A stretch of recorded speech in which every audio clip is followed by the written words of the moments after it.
shoot. We're on air. Uh, Hello there. Welcome back, little caterpillars, to AG 102.9. Are you ready to metamorphosize into butterflies and fly into the forest of literature? I know I am. Today we will spread our wings to Their Eyes Are Watching God by Zora Neale Hurston. We will be discussing two prevalent themes in the book. I don't know about you, Grace, but when I was reading, I noticed a stark contrast between Janie and Nanny's outlooks on life, which stems from their generational differences. I agree. In the beginning of the book, Nanny wanted Janie to marry an elderly man named Logan Killicks, who was a well-established farmer and could provide Janie a comfortable life. Nanny believed that the only way she could provide for Janie would be to marry her off, and hopefully Janie would learn to love him over time. This sounds absurd that Nanny would force her to marry him. However, it was because Nanny was a former slave and never had the opportunity to own anything or have that sense of security. Nanny wants Janie to have a life she could only dream of having that was never accessible to her and other blacks of her generation.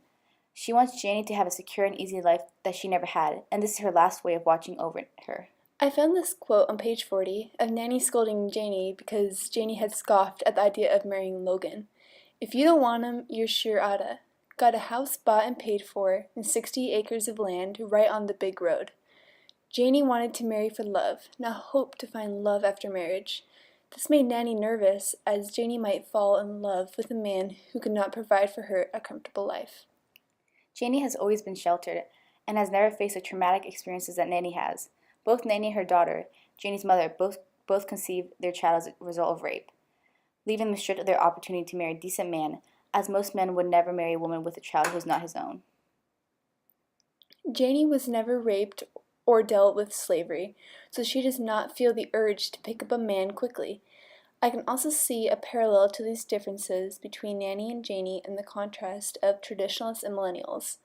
Traditionalists value having a large family, a new car, a suburban house, and a stay-at-home mom, otherwise known as a nuclear family. They also strongly value saving money for the future, rather than spending money on experiences. Just like Nanny, traditionalists value saving money for the future. Nanny knows that Janie was not pleased with her marriage to Logan Killicks, but she feels that in the future, Janie will be thankful that she has a fruitful home and property to sustain her in her older age. And millennials parallel Janie, as they value experiences over a secure life. And unlike traditionalists, they don't get married young and have a bunch of kids. This is also why Janie's marriage to Tea Cake was so successful, as she married him for the experiences that he could give her, and not for the life that he could provide for her.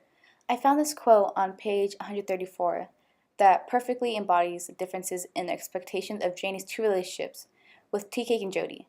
Jody classed me off. I didn't. Not Phoebe. Tea Cake ain't dragging me off nowhere I didn't want to go.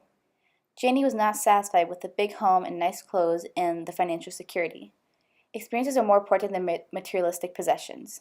Yes, and it's important that we recognize the differences of the two. We can sympathize with Janie, but we can also see where Nanny is coming from.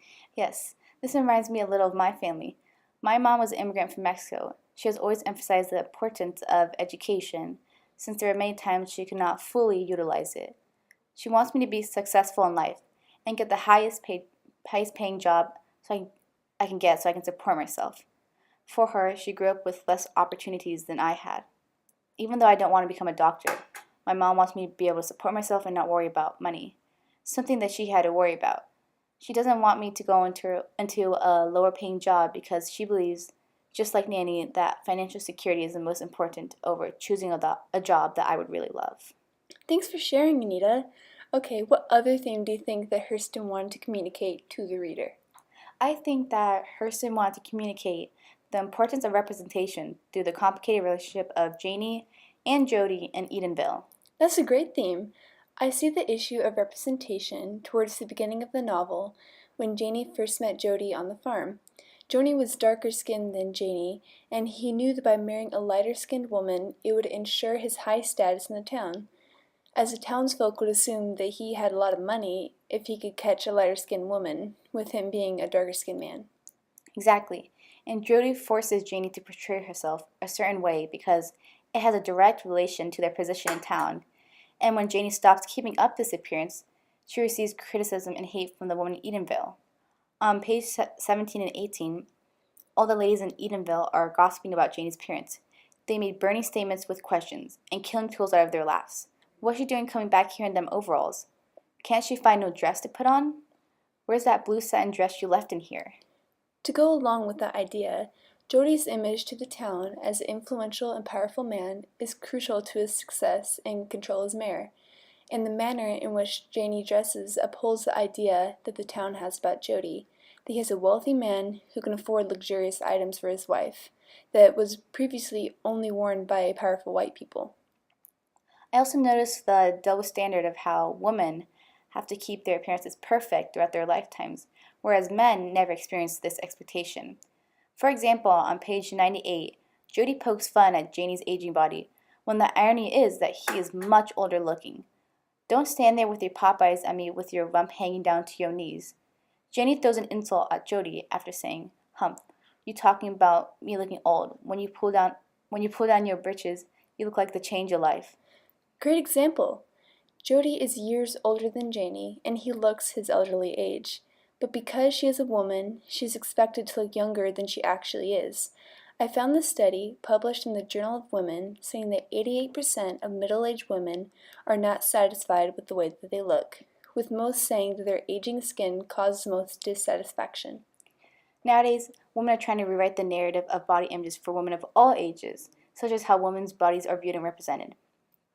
I can relate to the feeling of conforming to beauty standards in the modeling industry, because freshman year I was recruited by a modeling agency in New York, and I flew there to be signed by the agency.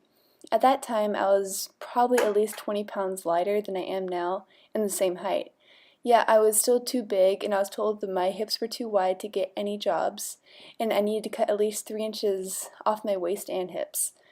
I was even given a strict diet plan, which had no sugar, no gluten, and not even any fruit. And I had to contact the agency to let them know how my measurements are coming. Yikes, Grace.